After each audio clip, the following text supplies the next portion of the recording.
बिस्मिल्लाहिर्रहमानिर्रहीम, अस्सलाम वालेकुम। प्रोग्राम दो टोक के साथ मैं हूं आपका मेज़बान फवाद अनवर। अपने प्रोग्राम में हम कोशिश करते हैं कि कराची के मसाइल को उजागर कर सकें और जो मुताल्लिका इदारे हैं और इंतज़ामिया हैं उनसे ज़रूर जान सकें कि वो कराची के मसाइल के हल के लिए क्या कुछ इक़दामात कर रहे हैं। अपने आज के इस प्रोग्राम में एक बार फिर ज़रा कराची के मसाइल के ऊपर गुफ्तगू करेंगे और इन तमाम तर मामलात पर दो टोक गुफ्तगू करने के लिए इस वक्त हमारे साथ मौजूद हैं मेयर कराची जनाब वसीम अख्तर साहब। वसीम साहब, बहुत बहुत शुक्रिया कि इस प्रोग्राम में आप अपना कीमती वक्त हमें देने जा रहे हैं। सर, सबसे पहले तो ये बता दीजिएगा कि आपकी काविशें रही हैं शहर कराची के लिए काफ़ी ज़्यादा, और गो के एक टैगलाइन दी गई थी, एक स्लोगन दिया गया था कि मेयर तो अपना होना चाहिए, और इस तरीके की मुख्तलिफ ऐसी अप्रोचेस की गई थी आवाम से कि अगर मेयर आप में से इस शहर कराची का मेजर मैंडेट रखने वाली जमात से आता है तो गालिबन वो मेयर डिलीवर कर पाएगा। लेकिन इब्तिदा से ही हमने देखा कि आप अपने कम वसाइल के होने का जो है वो शोर मचाते रहे और मुख्तलिफ फोरम्स पर इस हवाले से आवाज़ उठाते रहे हैं। तो अगर मैं आपसे इब्तिदा में ये जान सकूं कि शहर कराची को आपके हिसाब से अब तक आपने क्या डिलीवर किया है? देखें, जब भी कोई ऐसी पोस्ट पे इलेक्शन लड़के आता है या उसको सेलेक्ट करके तैनात किया जाता है तो वो एक प्लान देता है, और वो प्लान उस वक्त देता है जब वो अपने जो उसका मैंडेट होता है उस हिसाब से उसके पास क्या अथॉरिटी है। अच्छा, मैं सिलेक्ट करके तैनात वाली वजाहत चाहूँगा। ये अवाम की सिलेक्शन और फिर तैनाती की बात कर रहे हैं या आपका इशारा किसी और तरफ? नहीं, मैंने दोनों मैंने तभी पूछना चाहा कि मेरे अवाम को भी दो टोक अंदाज में पता लग जाए कि ये सिलेक्ट करके तैनात से आपकी क्या नहीं, मुराद वो है? मैं उसको एक्सप्लेन नहीं करूँगा। मैंने आपको दोनों लोग बड़े एरियाज सादा बता होते दिए। हैं, तो मैं दो टोक अंदाज में जानना एक चाह रहा दफ्तर का ब्यूरोक्रेट भी होता है ना, जी जी बिल्कुल, उसको एक पोस्टिंग दी जाती है, जी बिल्कुल, ठीक है, और एक इलेक्ट होके आता है, बिल्कुल ठीक, ठीक है, जैसे मैं आया इलेक्ट होके। ठीक। तो ठीक है। आप इलेक्ट होके आए?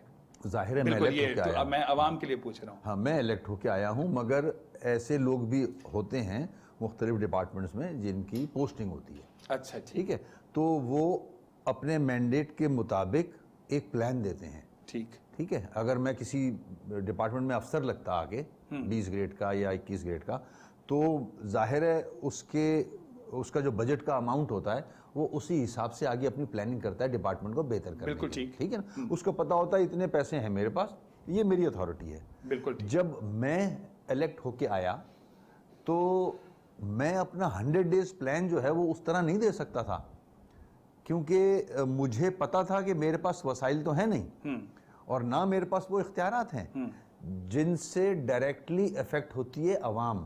ठीक, बेहतरी के हवाले से बात कर रहा हूँ, इश्यूज रिजॉल्व होते हैं। मिसाल के तौर पे सबसे बड़ा इशू जो है वो कचरे का है और गंदे पानी का है। बिल्कुल सही। ठीक है, वाटर बोर्ड सिंध गवर्नमेंट के पास है, सीवरेज सिस्टम सिंध गवर्नमेंट के पास है, solid waste management board Sindh government के पास है।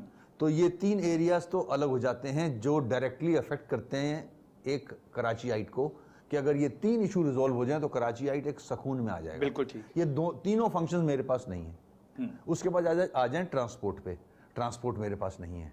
ठीक है, उसके बाद आ जाए मास्टर प्लान पे, कराची का मास्टर प्लान क्या होगा वो मेरे पास नहीं है। बिल्डिंग कंट्रोल अथॉरिटी पे आ जाएं कि बिल्डिंग जो बन रही हैं उसकी डेब्रीज, उसका उसके लिए क्या बढ़ना, लॉस वो मेरे पास भी नहीं आपके है। पास है, ठीक है, SBC है, तो बिल्कुल। प्लान क्या दिया जाए। जो फंक्शंस मेरे पास छोड़े हैं इन्होंने, मैंने आपको बताया, उनमें रहते हुए मैंने पूरी कोशिश की है पहले मैं डिपार्टमेंट्स बेहतर करूं। अच्छा, डिपार्टमेंट्स का 10 सालों में एडमिनिस्ट्रेटर्स ने सत्यानाश कर दिया था और पीपल्स पार्टी गवर्नमेंट ने। अच्छा, कोई डिपार्टमेंट ऐसा नहीं था जो परफॉर्म कर सके। ठीक। फूड डिपार्टमेंट की अगर मैं मिसाल दूं तो वहां लेबोरेटरी नहीं थी, बगैर लेबोरेटरी के फूड डिपार्टमेंट बेकार होता है। ठीक। आने के बाद मैंने लेबोरेटरी डेवलप की है। जब मैं अब्बासी शहीद अस्पताल गया तो ऑपरेशन थिएटर में ऑक्सीजन नहीं थी, अब मैंने ऑक्सीजन अरेंज की है। ठीक है, तो ये तो डिपार्टमेंट्स का हाल था। अस्पताल मेरे पास है, मुझे बेहतर करने हैं। पिछले 10 साल से जब मैंने क्या नाम है पोजीशन संभाली, तो पिछले 10 साल से दवाइयों के लिए अस्पतालों में 13 अस्पतालों में एक भी टेंडर नहीं हुआ था। ठीक। किसी की ये कोशिश नहीं थी कि कोई अस्पतालों में दवाइयां आ जाएं। मैंने आके पहले टेंडर किया है, अब दवाइयां आई हैं अस्पतालों में। ठीक। ठीक है, फिर डिपार्टमेंट्स रह जाते हैं मेरे पास पार्क्स के। पार्क का डिपार्टमेंट जो था वो तबाह हाल था, सारे पार्क कराची के तबाह हुए थे, इंक्रोच हुए थे। वहाँ से इंक्रोचमेंट रिमूव कराई है मैंने, चाइना कटिंग हुई थी, ग्राउंड्स पे इंक्रोचमेंट हुई थी। ठीक। अब जाके पार्क्स रिवाइव कर रहा हूँ मैं। ठीक है। उसके बाद आ जाती है चार्ज पार्किंग, उसका भी यही हाल था कि डिपार्टमेंट ने सत्यानाश किया हुआ था उसका। ठीक। उसकी जो रेवेन्यू जनरेशन थी वो ना होने के बराबर थी, उसका पैसा केएमसी के फंड्स में आता है। ठीक। चार्ज पार्किंग का स्टेट डिपार्टमेंट का पैसा केएमसी के फंड में आता है। इन डिपार्टमेंट्स को बेहतर करने में मेरा कोई 1.25 साल लग गया कि बेहतरी ला सकूं मैं। एडमिनिस्ट्रेटिव मामलात की बेहतरी में ही आप कह रहे हैं, और इन डिपार्टमेंट्स के अंदर बेहतरी लाने के लिए आपने एडमिनिस्ट्रेटिव तो आया ही नहीं मैं अभी आपके सामने। अच्छा, अभी तो मैं डिपार्टमेंट ठीक कर रहा हूं। फिर आ जाता है कि अगर आपको एक अच्छा ऑफिसर चाहिए डिपार्टमेंट बेहतर करने के लिए, 18 एंड अबव मैं पोस्ट कर ही नहीं सकता। बिल्कुल ठीक, सिंध वो भी गवर्नमेंट के अख्तियारात पास आपके पास नहीं। ठीक है, मुझे सिंध गवर्नमेंट से रिक्वेस्ट करनी होगी, जो कि आज तक पूरी नहीं हुई, बल्कि उल्टा मेरे ऑफिसर्स उन्होंने सस्पेंड कर दिए अच्छे काम करने पे। अच्छा। ठीक है, तो ये हर्डल्स हैं मेरे सामने। अब एक आप खुद सोचें, जितनी बात मैंने आपसे की है, एक लेमैन आदमी इतनी जंजीरें बांध के अगर आपको उतार दिया जाए मैदान जंग में। पाकिस्तान का सबसे बड़ा शहर, दुनिया का तीसरा चौथा बड़ा शहर, पाकिस्तान का जो बड़ा शहर है उसमें 2 पोर्ट्स लगे हुए हैं, 3 करोड़ की आबादी है, पूरे मुल्क को यही रेवेन्यू देता है। तो जब इस शहर का ये हाल किया हुआ है और जो बेहतर करना चाह रहा है, मैं अकेला नहीं हूं, मेरे साथ पूरी काउंसिल है, इलेक्टेड लोग हैं। जी बिल्कुल। ठीक है, उनका इलेक्शन सुप्रीम कोर्ट के कहने पे हुआ, अरबों रुपया खर्च हुआ है। उसके बाद जब आप इलेक्ट करके लाते हो, सिर्फ कराची नहीं, सक्खर के मेयर का बुरा हाल है, लाड़काना का बुरा हाल है, तो ये पूरे पाकिस्तान का रोना है। ठीक। अच्छा, मुझे मेरे हिसाब से ये बताइएगा, आज मैं पॉलिटिकल डिस्कशन आपसे नहीं करूंगा, और जिस तरीके से हर बार मैं यही कोशिश करता हूं कि आपकी मौजूदगी का फायदा उठाऊं कि कराची वालों को पता चल सके कि कितने महदूद वसाइल में उनकी बेहतरी के लिए आप कोशिशें कर रहे हैं, जिस तरह आपने मुख्तलिफ डिपार्टमेंट्स का बताया। ये मुझे बताइएगा कि क्या सिंध गवर्नमेंट की काविशें रही नहीं, और इनफैक्ट क्या प्रेशराइज उस लेवल पे आप लोगों की तरफ से भी नहीं किया गया कि जिस लेवल पे किया जाना चाहिए था इख्तियारात के मामले पर? या सिर्फ और सिर्फ आप तो आवाज़ उठाते हैं, आपकी पार्टी आवाज़ उठाती है, लेकिन सिंध हुकूमत अर्बन सिंध के अंदर बेहतरी के लिए और आप लोगों को स्ट्रेंथन होने जो है वो नहीं देती, ऐसा ही मामला है? बिल्कुल एग्जैक्टली ऐसा है। अफसोस से कह रहा हूँ, रिक्वेस्ट कर रहा हूँ कि अब जो पीपल्स पार्टी को चांस मिला है, अब वो पुरानी पॉलिसी ना दोहराएं। मैं मिल के काम करना चाहता हूँ, कराची के लिए काम करना चाहता हूँ। मैंने पिछले 1.5-2 साल पूरी मेहनत की। नालों पे मैंने खुद खड़े होके नाले साफ कराए हैं सारे, 40 नाले अभी मेरे साथ चलें आप, जो पहले कंडीशन थी नालों की। तो और आज देख लें आप, इस वक्त अगर आप गुजर नाले की एग्जांपल मैं तो एक्सपेक्ट कर रहा हूँ कि अल्लाह करे बारिश जल्द से जल्द हो और तेज बारिश हो, ताकि मैं ये बहुत बड़ा दावा आप कर रहे हैं, क्योंकि गुजर नाले की आप हालत जाके देखें। ये नहीं, इस वक्त हमने गुज़िश्ता रोज ही अपने चैनल पे दिखाई है, वहां पर जो कचरे के एक बार सुने ना नहर ख़याम में आप जाके सफाई करवाते हैं, वहां पर 7 करोड़ रुपए लगा दिए। नहीं, ऐसा नहीं है, गलत फिगर है ना आपका। अच्छा, कितना फिगर है? आप गलत फिगर दे रहे हो, आवाम को मिसगाइड कर रहे हो। आप जो सही फिगर है, जो दुरुस्त फिगर है, वो आप बता दें कितना वहां पे। नहीं, मैं तो वहां से आऊंगा, गुजर नाले से। अच्छा, गुजर नाले से आप बताइए कितनी? इससे पहले ऐसी सफाई किसी नाले की नहीं हुई है। गुजर नाले की खड़े होके मैंने सफाई कराई है। ठीक है। अब आवाम मिसगाइड ना हो, इसलिए मैं रिपीट कर रहा हूं। बिल्कुल ठीक। हर रोज जो 12,000 टन कचरा पैदा होता है कराची में, ठीक, 60% कचरा नालों में डाल दिया जाता है।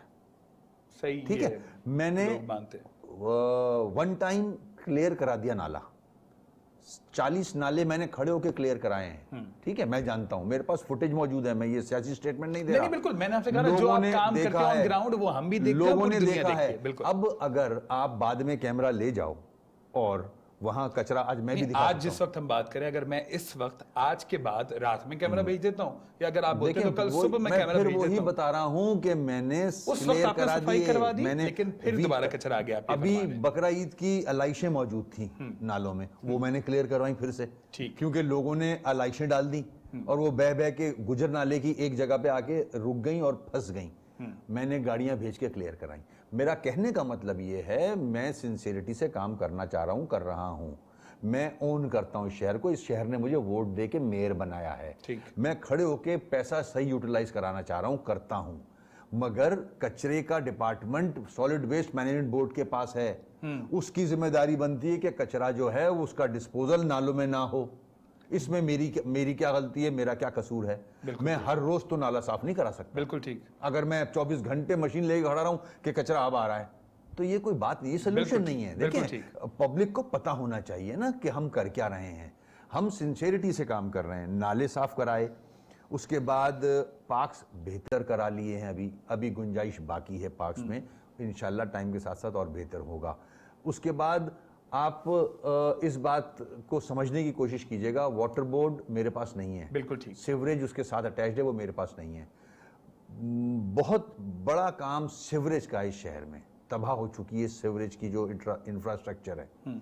मेरा जिम्मा नहीं है वो, मगर पब्लिक की रिक्वायरमेंट है, पब्लिक के इश्यूज हैं, तो मैंने अपना डेवलपमेंट का फंड्स का कम से कम 80% जो है वो सीवरेज में लगा दिया है। जो कि आपका बेसिक काम है भी नहीं है, उसके लिए वाटर एंड सीवरेज वो पैसा मैं रोड पे लगाता, मगर जाहिर है रोड पे अगर मैं लगा दूं वो पैसा, सीवरेज भी बर्बाद होना है सीवरेज की वजह से। तो पहले मैंने सीवरेज ठीक कराया है, फिर सड़कें ठीक कराई। पिछले 1-1.25 साल में आप किसी भी डिस्ट्रिक्ट में गलियों में चले जाओ, आपको काम मेरा नजर आएगा। सड़कें बनती भी नजर आएंगी या सड़कें बन चुकी होंगी, सारी नहीं। जो मेरी कैपेसिटी है मैं उतना कर सकता हूं, जितने मेरे पास फंड्स हैं। ठीक है, जो पैसे में जो मिलते हैं, ग्रांट मिलती है, वो तनख्वाह में चली जाती है, वो भी पूरी नहीं होती, या पेंशन में चली जाती है। जो एडीपी के पैसे मिलते हैं तकरीबन 4 अरब रुपया, वो मैं सही यूटिलाइज कराता हूँ। 4 अरब जीरा है कराची शहर के लिए। जी बिल्कुल। 4000 अरब चाहिए शहर को, ठीक है ना। तो ये वर्ल्ड बैंक की रिपोर्ट है कि हर 10 सालों तक $10 बिलियन की रिक्वायरमेंट है शहर की। ठीक, मैं नहीं कह रहा, उनकी रिपोर्ट कह रही है। ठीक है, तो जब इस किस्म के मसाइल होंगे और आपको रोका जाएगा, देखें मुझे रोकने से क्या फायदा होगा? सियासत से बालातर होकर काम करें। कराची सिंध का बड़ा शहर है, सिंध गवर्नमेंट की जिम्मेदारी है ये।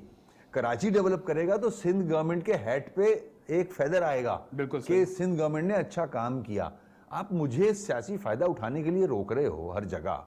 मेरा जो फंक्शन है वो सीएम साहब मेगा प्रोजेक्ट्स के नाम पे या कराची पैकेज के नाम पे आप खुद करने जा रहे हो। वो ये फंक्शन केएमसी को करने चाहिए, क्योंकि जब हम सिंध गवर्नमेंट से बात करते हैं तो वो हमें रोड्स की तादाद गिनवाते हैं कि जी हम, और जो बेसिकली मेयर का काम है, केएमसी का काम है। वो मेरे इंजीनियरिंग डिपार्टमेंट इस्तेमाल हो रहा है उसके अंदर। आप ये क्या कर रहे हो? किसको धोखे दे रहे हो? आप अपने शहर को तबाह कर रहे हो। मिल के काम करते हैं। मैं अपनी एक्सपर्टीज देना चाहता हूं, मेरे डिपार्टमेंट्स हैं, वो आपके साथ काम करें। कराची डेवलप होगा, सिंध डेवलप होगा, ये पैसा सही यूटिलाइज होगा। ठीक, एक ब्रेक के लिए मुझे कहा जा रहा है, ब्रेक की तरफ जाएंगे और ब्रेक से वापस आने के बाद जरा मेयर साहब से ये जानने की कोशिश करेंगे कि रेवेन्यू जनरेशन के लिए मेयर कराची क्या कुछ इक़दाम कर रहे हैं और किस हद तक अचीव इन्होंने इस मामले में किया। एक वक्फा, और वक्फे के बाद प्रोग्राम का सिलसिला यहीं से कंटिन्यू करेंगे। प्रोग्राम में आपको एक बार फिर खुशामदीद कहते हैं और ब्रेक के बाद मेयर साहब मैं आपसे जानना चाहूंगा कि रेवेन्यू जनरेशन के लिए आप क्या कुछ काम करें। जो जिस तरह होता है ना कि कराची वालों को भी पता होना चाहिए और आप बड़े सादगी से और बड़ी आसानी से कराची वालों को बड़ी चीज़ें समझा भी देते हैं। तो ये जो कहा जाता था कि बड़ी ऐसी भर्तियां, जिस तरह वाटर बोर्ड के हवाले से इल्जामात लगाए जाते रहे हैं कि वहाँ पर बड़े कुछ घोस्ट मुलाजमीन मौजूद हैं, तो केएमसी के अंदर इस तरह के मामलात पर आपने कंट्रोल किया और कहीं इस तरह का कोई मामला केएमसी के अंदर तो मौजूद नहीं है कि कुछ घोस्ट मुलाजमीन आपके पास मौजूद है? ऐसा नहीं है, ये प्रोपेगेंडा है। अच्छा। और इसमें भी जो गलतियां हैं वो एडमिनिस्ट्रेटर्स के ज़माने की हैं। अच्छा। कॉन्ट्रैक्ट मुलाजमीन एडमिनिस्ट्रेटर्स ने पूरा अपने अपने ख़ानदान भर दिए हैं केएमसी में। ठीक है, 13,000 वर्कर्स हैं केएमसी में। और अगर मैं पीछे आपको कोई ले जाऊं 8 साल पहले, जी बिल्कुल, जब भी 13,000 ही थे। ठीक है, ठीक। अब हर साल तनख्वाह बढ़ती है। ट्राई टू अंडरस्टैंड, हर साल तनख्वाह बढ़ती है। गवर्नमेंट ऑफ सिंध ऐलान कर देती है 10% बढ़ा दिए, 50% बढ़ा दिए, 50 भी बढ़े। जी बिल्कुल, ठीक है, मगर बढ़ाने के बाद वो भूल जाती है कि आपको तनख्वाह बढ़ा के देनी है केएमसी को, लेकिन आपकी जो ग्रांट है वो इतनी, वो पैसे उतने ही आ रहे हैं। ठीक, तनख्वाह आपने रेस कर दी, मुझे वो रेस करके देनी पड़ रही है, तो शॉर्टफॉल आ गया ना। सही। ठीक है, वो पैसा वो पूरा नहीं दे रही। तो आपको मैं एम्प्लॉयज की बता रहा हूं, एम्प्लॉयज वैसे के वैसे हैं, 13,000 के 13,000 हैं, तनख्वाहें बढ़ रही हैं, तो फिर वो पॉलिटिकल गेन करने के लिए ये आवाज लगाते हैं आपने गोश्त मुलाज। तो अगर मैंने या एमक्यूएम ने गोश्त मुलाजमीन भर्ती किए हैं किसी भी डिपार्टमेंट में, पिछले 10 साल थे तो पीपल्स पार्टी गवर्नमेंट निकाले, और जब एडमिनिस्ट्रेटर्स थे उस वक्त निकाले जा नहीं, बिल्कुल ठीक, निकाल दिए जाते हैं ना। तो ये सिर्फ एक सियासी स्टेटमेंट के अलावा और कुछ भी नहीं है। जो वर्कर्स हैं वो बिल्कुल हैं, काम करते हैं। जहाँ तक आपने बात की कि रेवेन्यू जनरेशन, देखें वेटनरी डिपार्टमेंट है बिल्कुल जानवरों का, बिल्कुल ठीक है, जानवर जो आता है कराची में, केएमसी की जिम्मेदारी बनती है कि उसको मेडिकली या फिजिकली चेक किया जाए, कि बीमारी तो नहीं है, वो नहीं, ठीक है। बकरा ईद पे बड़ा रेवेन्यू जनरेट हो सकता है, मगर नहीं हो पाए। सुने, वजह है ना उसकी, जो आवाम को पता होनी चाहिए, फंक्शन केएमसी का है ये, मगर लोकल गवर्नमेंट के सेक्रेटरी ने एक नोटिफिकेशन निकाला हुआ है, सारी जिम्मेदारी मली डिस्ट्रिक्ट को दी हुई है, अच्छा, डिस्ट्रिक्ट काउंसिल को दी हुई है, डीसीज इंटरफेयर करते हैं, ठीक है। केएमसी का फंक्शन है, केएमसी नहीं कर सकता, बाय नोटिफिकेशन दिया हुआ है। अच्छा, मैं कुछ नहीं कर सकता, मैं जाके लड़ता हूं उनसे, बाकायदा हमारे ऑफिसर्स जाते हैं वहां, जिनको उन्होंने ठेके दिए हुए वो फायरिंग करते हैं वहां। तो अब इस बार बड़ी मुश्किल से डीसीज को ऑन बोर्ड लेके हमने थोड़ी बहुत कोशिश की है कि बेहतरी आए, मगर नोटिफिकेशन अभी भी वहीं का वहीं है। अच्छा, विड्रॉ नहीं किया। ठीक। उसके बाद हमारे पास स्टेट डिपार्टमेंट दुकानें हैं, दुकानों पे बहुत पुराने एग्रीमेंट्स हुए हैं, एडमिनिस्ट्रेटर्स ने एग्रीमेंट किए हुए हैं, हमारे पास अब वो चल रहे हैं, वो चल रहे हैं। अगर मैं उनको रोकता हूं, सुने, मैंने रोकने की कोशिश की ताकि रेंट इनहेंस करूं मैं, रेवेन्यू जनरेशन के लिए, वो कोर्ट में चले जाते हैं। ठीक, सबसे बेहतरीन काम है, कोर्ट में चले जाओ, स्टे सब गया। अब मैं भी कुछ नहीं कर सकता, ना वो कुछ कर सकते हैं, ना फायदा होगा, ठीक है। तो ये एरियाज हैं जहां से हम जनरेट करते हैं। उसके बाद हमारे चार्ज पार्किंग है, ठीक है। चार्ज पार्किंग में रेवेन्यू जनरेट होना चाहिए शायद कराची से, जितने इलाके आपके पास हैं या जो अहम, देखिए हमारी जो केएमसी की सड़कें ना, वहाँ चार्ज पार्किंग कर सकते हैं, कर रहे हैं।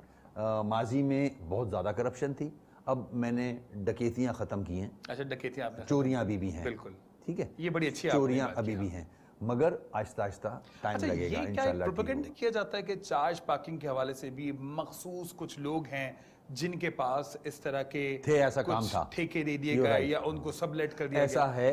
तो इसकी रोकथाम के लिए क्या बिल्कुल कर दिया, रोकथाम कर दिया, ओपन टेंडर कर दिया है। ओपन टेंडर, पहले अपनी मर्जी के ठेकेदारों को ठेके दे दिए जाते थे, एडमिनिस्ट्रेटर्स जो बैठे थे, अब ओपन टेंडर किया, जो हाईएस्ट बिड देगा वो आ जाए, ठीक है, ट्रांसपेरेंसी रखी। तो आपके ख्याल में जो रेवेन्यू जनरेशन इस मखसूस चार्ज पार्किंग से होनी चाहिए वो आपके पास देखिए, और कितने एक एस्टिमेशन हम लगाते हैं कि जी इस महकमे से हमारे पास, तो हर महकमे का इस वक्त मैं आपको फिगर नहीं दे सकता, लेकिन मैं रफ एक आइडिया देता हूं। जब मैंने ये संभाला ऑफिस, तो पिछला जब मैंने बजट देखे तो रेवेन्यू 4 अरब का फिगर दिया जाता है, रेवेन्यू का 4 अरब रेवेन्यू जनरेट करेगा केएमसी। वो क्यों दिया जाता है? जब वो महकमे केएमसी के पास थे, building control authority betterment charge आता है, ठीक, वाटर बोर्ड हमारे पास था, मास्टर प्लान हमारे पास था, प्रॉपर्टी टैक्स हमारे को मिलता था, बीटीएस जो टावर्स लगे होते हैं वो हमारे पास था। इस वक्त फंक्शन मेरा है मगर दिया हुआ डिस्ट्रिक्ट्स को है, ठीक है। बहुत सारे ऐसे फंक्शंस थे जो केएमसी के पास थे जहां से पैसे जनरेट होते थे, तो वो फिगर बजट में अब चला आ रहा है। मगर हम अब जब सारे डिपार्टमेंट इन्होंने रेवेन्यू जनरेशन के भी पॉइंट्स कम हो गए और जिसकी वजह से आपके रेवेन्यू भी अब 1 अरब भी अगर मैं कर लूं पूरा तो बहुत बड़ी बात है। अच्छा, 1 अरब, ठीक है, वो मैं 1 अरब का टारगेट रखता हूं, 1 अरब हो जाता है। उसमें से भी अच्छा खासा अमाउंट जो तनख्वाहों का शॉर्टफॉल है उसमें मुझे देना पड़ता है। अच्छा, मैं डेवलपमेंट कहां से करूं? मैं हॉस्पिटल की अपनी शक्ल बेहतर कैसे करूं जब तक मेरे पास पैसा ना हो? एक पैसा ग्रांट मिला, वो मैंने तनख्वाह में दे दिया। एक ग्रांट मिली जो मैं एडीपी में लगाऊंगा, उसको कहीं और लगा नहीं सकता। अच्छा, फिर वो पैसा इतना डिवाइड होता है महकमों में, डिपार्टमेंट्स में, कि हेल्थ डिपार्टमेंट्स के अपने काम हैं, क्या नाम है, स्टेट डिपार्टमेंट के अपने काम हैं, उनको भी वो पैसे देने होते हैं, ठीक है।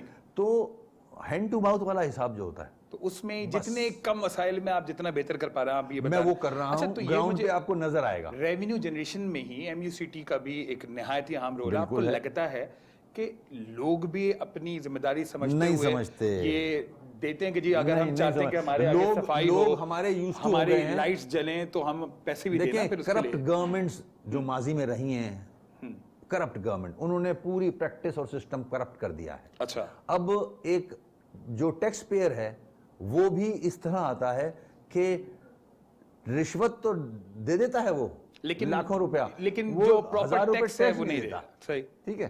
तो अब हम उसको भी बेहतर कर रहे हैं, MUCT हमारा बेहतर हो रहा है। MUCT की बेहतरी के लिए क्या कुछ इकदामात कर रहे हैं? क्योंकि हमने आपको पता ना, ऑफिसर्स चेंज किए कई वाले अगर जाते हैं, कोई अगर बिल नहीं देता वो तो बिजली काट देते हैं, गैस वाले उसके ऊपर ताला लगा देते हैं, तो हमने अपना नेट बढ़ाया है। अच्छा। अब लोगों को उस नेट में लेके आए हैं हम, ठीक है। हमने ऑफिसर्स कुछ रीशफल किए हैं। अच्छा। क्योंकि इसमें डिपार्टमेंट के लोग भी मिले हुए होते हैं। अच्छा। जो कि सही परफॉर्म नहीं करते, इंटरेस्ट दूसरे होते हैं, इस वजह से डिपार्टमेंट कमजोर होता चला जाता है। तो उस प्रोसेस में लगा हुआ हूं। आप मुझसे पूछ रहे थे पहला सवाल कि आपने क्या क्या किया, तो मैं तो पहले अपना घर ठीक कर रहा हूं। अभी तो आप प्लेसमेंट ही सही कर रहे हैं जनाब, राइट पोजीशन पे राइट बंदा अगर आ जाए, सही ऑफिसर्स ही नहीं मिले मुझे। अच्छा। अगर मैं बोलूं कि भाई मुझे ये ऑफिसर चाहिए, मैं कर नहीं सकता हूं। स्टॉप गैप अरेंजमेंट पे तो मैं ऑफिसर से काम ले रहा हूं। इतने तो हर्डल्स हैं, और बहुत सारी मिसालें हैं जो इस वक्त हर वक्त नहीं आती हैं जहन में, जो दे सकूं मैं आपको। अच्छा, मुझे बताइएगा कि खास तौर पे मैं क्योंकि मखसूस कुछ महकमों की बात करूं ताकि लोगों की नॉलेज में भी इजाफा हो।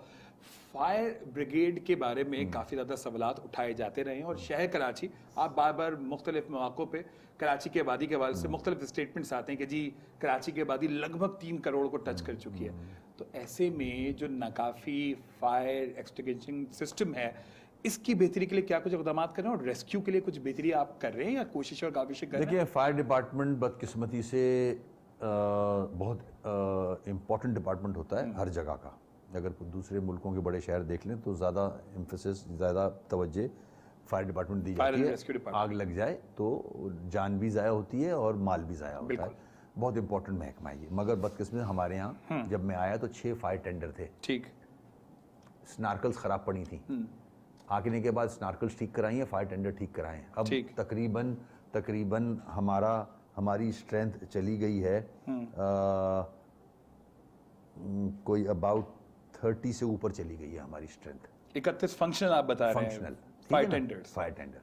तो आज भी बिल्कुल नाकाफी है, कुछ भी नहीं है। आज भी जो कराची की आग लगती है, चाहे दिन में 2 जगह लग जाए, तो यही फायर ब्रिगेड किसी भी तरह बुझाती है। अभी पिछले दोनों साइट में आग लगी थी, दोनों जगह हमारे फायरमैनों ने अपनी जान पे खेल के, हेलमेट नहीं होता उनके पास, हेलमेट जो कि जरूरी है, ठीक है, मास्क नहीं होता, बेसिक नेसेसिटीज हैं, वो अपने जज्बे से जान पे खेल के। अब मैंने जाके उनको अभी कोई रिसेंटली आपने यूनिफॉर्म किया है उनका प्रॉपर। उसके ऊपर भी आपको पता ना कितने सवालात आपके ऊपर उठ गए थे। हाँ, बिल्कुल जी देखें 2 करोड़ में ऐसे ही था, 2 करोड़ में 25 यूनिफॉर्म इन्होंने मंगवा लिए। गलत है, मैं तो पता नहीं कितना, तो अच्छा तस्वीर कर देना। गलत है, बिल्कुल गलत है, झूठ और कुछ भी नहीं है। हमारा ऑडिट होता है भाई, नैब, एंटी करप्शन सब खड़े हैं, ऐसा हमारा अपना डिपार्टमेंट का ऑडिट होता है। ऐसी को अंधी नहीं मची हुई, और ना मैं करूंगा ना मैं करने दूंगा। ये बड़ी अच्छी बात है, मैंने उसको रोका हुआ है। फिर फायर डिपार्टमेंट में एक अलाउंस जाता है, रिस्क अलाउंस। जी बिल्कुल, ठीक है, जिसे वो ओवर टाइम कहते हैं। जब मैं आया तो मुझे लायबिलिटी 7 महीने की मिली थी। अच्छा, ठीक है, 7 महीने की, एवरी मंथ अबाउट 2.5 करोड़ रुपए। तो वो मैं कहाँ से दूं? वो मैं आस्ते आस्ते पूरा कर रहा हूं, उनका हक बनता है वो। तो ना टेंडर्स हैं अभी। फेडरल गवर्नमेंट ने प्राइम मिनिस्टर पैकेज में मैंने इक्विपमेंट मांगा था फायर डिपार्टमेंट का, सही, सब कुछ हो गया। अब वो तो मैंने सुना है अप्रूव भी हो गया था आपका, फिर कैंसिल कर दिया, दोबारा वो कैंसिल कर दिया। अब उसको फिर से रीटेंडर करेंगे, पता नहीं किसको फायदा पहुंचाना चाहते हैं, आई डोंट नो। तो कराची सफर कर रहा है। कराची को फायर डिपार्टमेंट चाहिए, बेहतरीन फायर, वेल इक्विप्ड चाहिए, लेटेस्ट इक्विपमेंट चाहिए उसको। फिर ऑन द टॉप मुश्किलें देखिए ना फायर डिपार्टमेंट का। आप बिल्डिंगों पे बिल्डिंग खड़ी कर रहे हैं, आप फायर एग्जिट पे कोई तवज्जो नहीं देते, कोई इस पे खास तवज्जो नहीं दी जाती। तो ये सारी हर्डल्स हैं। बायलॉज कैंटोनमेंट के कुछ हैं, DHA के कुछ हैं, बिल्डिंग कंट्रोल के कुछ हैं। तो मेयर के पास तो अगर देखा जाए तो 10% कराची बनता है। ठीक है, एक ब्रेक की तरफ जाएंगे। ब्रेक के बाद प्रोग्राम के आखिरी हिस्से में मेयर साहब से जरा कुछ ये जानने की कोशिश करेंगे कि अब इनके पास विजन क्या है, क्योंकि जिस तरीके से कोशिश और काफिशें कर रहे हैं कि रेवेन्यू जनरेशन भी की जा सके, तो कराची वालों के लिए कुछ क्या आइंदा आने वाले वक्तों में बड़े प्रोजेक्ट्स भी आने जा रहे हैं या नहीं। एक वक्फा, और वक्फे प्रोग्राम को यहीं से कंटिन्यू